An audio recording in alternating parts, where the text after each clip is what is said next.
तेलंगाना के Kothagudem bus stand से मुबैना तौर पर कुछ गुंडों ने एक आरटीसी बस चुरा ली और तेज रफ्तारी से फरार होने की कोशिश की। इस दौरान बस ने एक पुलिस गाड़ी समेत कई दीगर गाड़ियों को टक्कर मार दी, जिसके नतीजे में मुतादिद अफराद के जख्मी होने की इत्तला है। जराये के मुताबिक मुलजिमान चोरी की गई बस को तेजी से चलाते हुए निजामाबाद की सिमत जा रहे थे। रास्ते में बस ने पुलिस की गाड़ी और दीगर गाड़ियों को टक्कर मार दी, जिससे इलाके में अफरा तफरी फैल गई। हादसा बस हनुमान मंदिर के करीब एक गड्ढे में जा गिरी और वहीं रुक गई। बस से उतरकर फरार होने की कोशिश करने वाले एक मुलजिम को पुलिस ने पकड़ लिया और उसे मेटपल्ली पुलिस स्टेशन मुंतकिल कर दिया। पुलिस ने वाक़े की तहकीकात शुरू कर दी है और बस चोरी करने वाले दीगर अफराद की तलाश जारी है। हादसे में जख्मी होने वाले अफराद की तादाद और गाड़ियों को पहुंचने वाले नुकसान की मजीद तफसीलात का इंतजार है।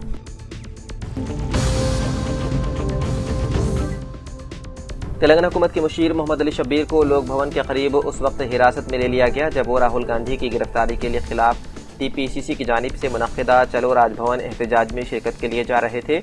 बादशाह उन्हें पंजागुट्टा पुलिस स्टेशन मुंतकिल कर दिया गया। इस मौके पर वजीर जी विवेक वेंकट स्वामी, अराकीन असेंबली दानम नागेंद्र, नवीन कुमार यादव, MC मोयल, शंकर, K अनिल कुमार रेड्डी, मुतादिद कॉरपोरेशन चेयरमैन और कांग्रेस के दीगर कायदीन को भी पुलिस ने हिरासत में ले लिया। शब्बीर अली ने राहुल गांधी के खिलाफ मरकजी हुकूमत की कार्रवाई की सख्त मजम्मत करते हुए कहा कि ये इक़दाम जमहूरी इक़दार और आईनी उसूलों की मुनाफी है। उन्होंने इल्जाम लगाया है कि सियासी मुखालिफिन को दबाने के लिए सरकारी इदारों का इस्तेमाल किया जा रहा है, जिसे कांग्रेस बर्दाश्त नहीं करेगी।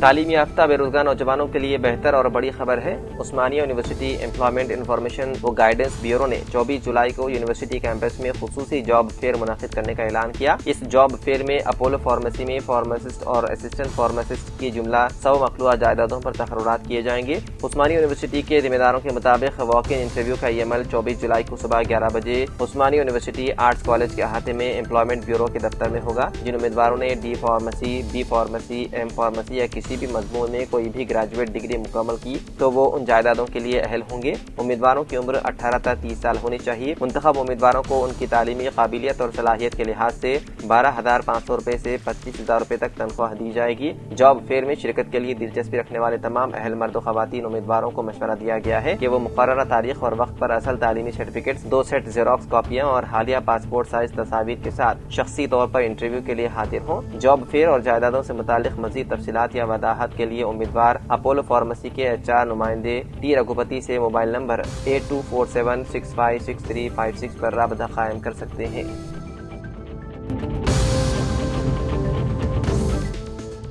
हैदराबाद के नामपल्ली इलाके में वाक़ नीलफर अस्पताल के करीब मंगल और चारशंबे के दरमियानी शब एक खड़ी एम्बुलेंस पर अचानक बड़ा दरख्त गिरने से एक गाड़ी को नुकसान पहुंचा। यह वाक़या उस वक्त पेश आया जब एक बड़ा दरख्त अचानक जड़ से उखड़कर सड़क किनारे खड़ी एम्बुलेंस पर आ गिरा, जिसके बाइस एम्बुलेंस बुरी तरह तबाह हो गई। खुशकिस्मती से उस वक्त एम्बुलेंस में कोई मौजूद नहीं था, जिसके बाइस किसी किस्म का जानी नुकसान या जख्मी होने का वाक़या पेश नहीं आया। इत्तला मिलते ही नामपल्ली पुलिस और GHMC की मानसून इमरजेंसी टीम मौके पर पहुंच गई। भारी मशीनरी की मदद से गिरे हुए दरख्त को हटाकर सड़क को साफ किया गया, जिसके बाद कुछ देर के लिए मुतासिर होने वाली ट्रैफिक को बहाल कर दिया गया। पुलिस और बल्दिया के हुकाम ने शहरियों से अपील की है कि शदीद बारिश और तेज हवाओं के दौरान एहतियात बरतें और गैर जरूरी तौर पर दरख्तों या कमजोर ढांचों के करीब खड़ी गाड़ियां न छोड़ें।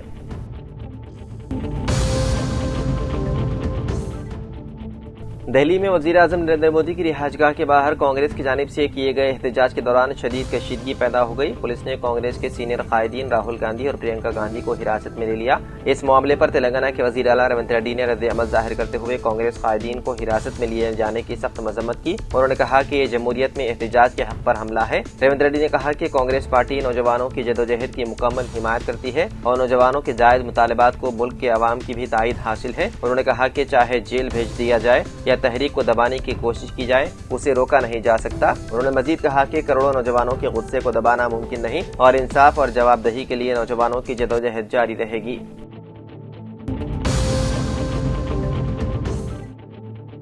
تلنگانہ کے کریم نگر شہر میں ایک بڑی ڈکیتی کی واردات پیش آئی، جہاں 8 مسلح نقاب پوش ڈاکوؤں نے ایک گھر میں گھس کر اہل خانہ کو یرغمال بنایا اور لاکھوں روپے مالیت کے زیورات، نقدیہ اور دیگر قیمتی سامان لوٹ کر فرار ہو گئے۔ پولیس کے مطابق یہ واقعہ منگل کی رات بھگت نگر علاقے میں پیش آیا۔ گھر کے مالک عظمت علی پہلی منزل سے نیچے آ کر سونے سے قبل لائٹ بند کرنے کے لیے آئے تھے کہ اسی دوران نقاب پوش ڈاکوؤں نے انہیں قابو کر لیا، ان کا منہ ٹیپ سے باندھ دیا اور گھر کے اندر لے جا کر تشدد کا نشانہ بنایا۔ ڈاکوؤں نے عظمت علی کی اہلیہ اور دونوں بیٹیوں کو بھی مارا پیٹا اور چاقوں اور ریوالور کے زور پر جان سے مارنے کی دھمکیاں دے کر خاموش رہنے پر مجبور کیا۔ بعد تمام افراد کے ہاتھ پاؤں باندھ دیے گئے۔ ملزمان گھر سے 66 تولے سونے کے زیورات، 21 لاکھ روپے نقد رقم، 10 تولے چاندی اور دیگر قیمتی سامان لے کر فرار ہو گئے۔ فرار ہونے سے قبل انہوں نے تمام اہل خانہ کو ایک کمرے میں بند کر دیا اور ان کے موبائل فون بھی ساتھ لے گئے تاکہ وہ پولیس یا کسی اور کو اطلاع نہ دے سکے۔ ڈاکو گھر کے گراؤنڈ فلور پر کھڑی 2 موٹر سائیکلیں بھی اپنے ساتھ لے گئے۔ ابتدائی تحقیقات کے مطابق ملزمان ویمولواڑہ بائی پاس کے راستے فرار ہوئے۔ پولیس نے مقدمہ درج کر کے تحقیقات شروع کر دی اور علاقے کے CCTV کیمروں کی فوٹیج کا جائزہ لیا جا رہا ہے۔ متاثرہ خاندان نے پولیس کو بتایا ہے کہ تمام ڈاکو نقاب پوش تھے اور شمالی ہند کے لہجے میں ہندی بول رہے تھے۔ پولیس کو شبہ ہے کہ ملزمان کو گھر کے معاملات، اہل خانہ کی موجودگی اور گھر میں موجود سونے اور نقدی کے بارے میں پہلے سے معلومات تھی، جس کی بنیاد پر اس واردات کی منصوبہ بندی کی گئی تھی۔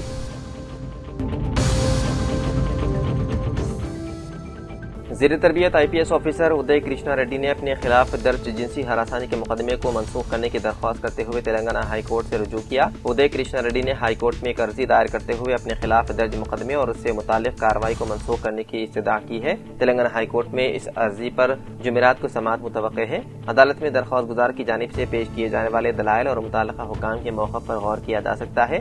اس معاملے میں الزامات، پولیس کی جانب سے درج مقدمے اور عرضی میں پیش کیے گئے قانونی نکات سے متعلق مزید تفصیلات عدالت میں سماعت کے دوران سامنے آنے کا امکان ہے۔